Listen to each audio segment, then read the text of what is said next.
Invitations to summer research camps, my parents treated them like chores. I have to fill out more paperwork. Can't you skip this one? We already did the last camp. What about Vanessa's trip to Miami?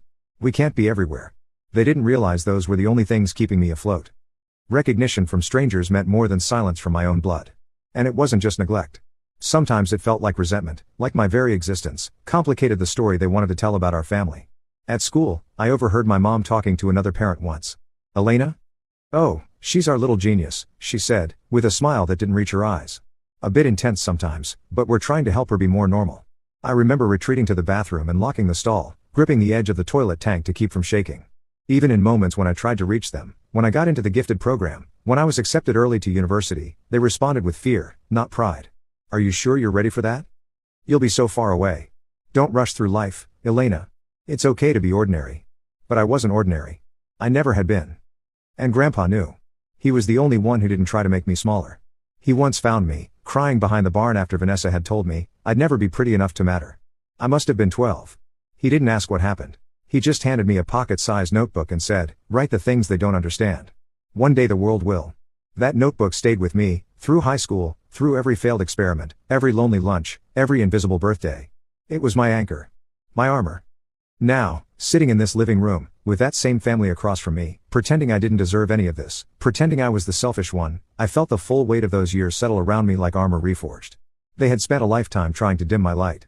But Grandpa built me a space where I could shine without apology, and now they had no choice but to watch.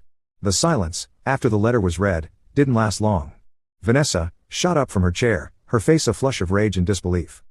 Her voice cracked as she spat the words. "This is ridiculous. Why should she get anything? She wasn't even there.